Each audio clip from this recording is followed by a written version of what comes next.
Dulu ya, bener gak speedometer pecek itu nggak bisa nunjukin voltmeter. Lihat nih, di sini memang nggak ada buat, kelihatan ya? Kayak gini memang nggak ada penunjuk buat voltmeter. Nggak ada aja trip kecepatan apalah ini. Cuma trip kecepatan. Harusnya di sini tuh ada nih penunjuk voltmeter. Nggak ada, kelihatan ya? Nggak ada penunjuk voltmeter. Nah, saya ngobrol sama mekaniknya pun, ya memang speedo PC 150 yang lokal ini memang nggak ada petunjuk buat voltmeter. Kalau yang 160 tuh ada. Aneh nih, sebenarnya aneh ya.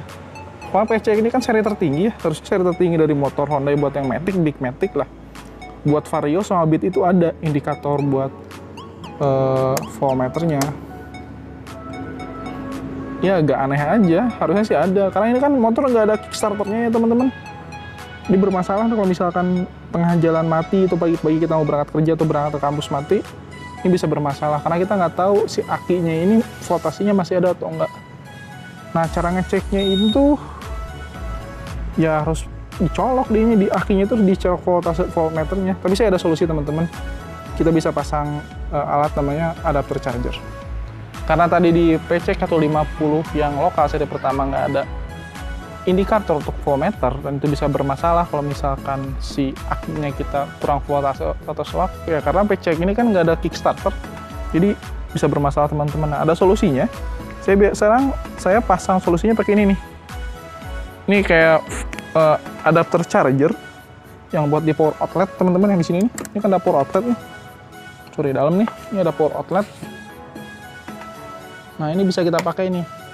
Ini alat murah nih, cuma sekitar saya beli nggak lebih dari 20.000 lah. Maksudnya ini masih murah, nggak lebih dari 20.000 teman-teman. Nah, ada juga alat buat ngecek voltmeter pakai alat indikator, tapi harus nyambung kabel ke dalam nih. Terus sambungin kabel ke aki. Dan memang agak ribet lah, saya cari yang praktis aja ini nih. Ini adapter buat colokan power outlet, tapi harus ada yang ininya nih. Terus ada petunjuk voltmeternya di sini nih. Ini tinggal kita masukin aja nih, ini tinggal kita masukin aja ke sini nih, ke power outletnya ini. Oke, sorry, tinggal masukin aja. Ini ada indikator si voltasenya, karena ini tuh pasti terkoneksi dengan si aki. Kita bisa tahu nih berapa besar voltasenya. Tinggal nyalain aja nih, koneksi aja nih, klik, nyalain. Oke, nyala. Kelihatan nggak? Nah, ini nih kelihatan nih. Oke, kita gelapin dikit ya. Di sini ya. Nah, nyala nih.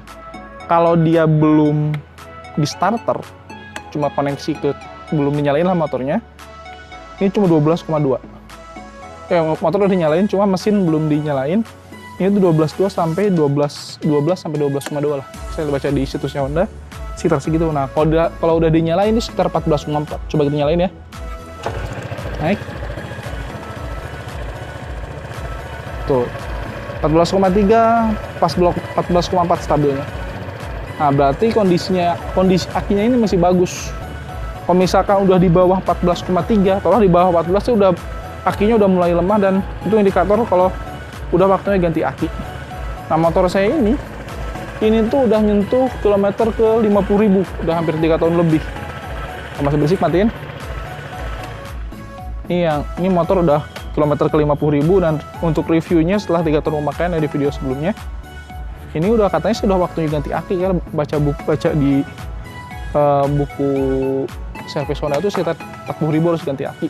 Kemarin saya tanya mekaniknya masih bagus, cuma ya kita was-was aja sih, misalkan tengah jalan ujung-ujung mati ya, tiba-tiba mati kan kaget lah, bisa bikin masalah makin besar ya. Nggak mau lah kita dorong motor misalkan pulang kerja malam-malam. Makanya ini bisa jadi solusi nih. Cuma 30.000 daripada kalian pasang kabel sini, pasang di sini tuh cukup makan biaya lah. Dan kalau kalian suka yang ribet-ribet ya bisa pasang. Kalau saya bikin yang praktis aja. Dan dari sini aja teman-teman videonya, dan terima kasih sudah menonton. Saya pasang dulu. Ini nempel terus nih, karena kalau pas tiap berangkat kerja mesti saya cek nih voltasenya. Teman-teman, terima kasih sudah menonton. Assalamualaikum. See you in the next vlog ya. Dadah.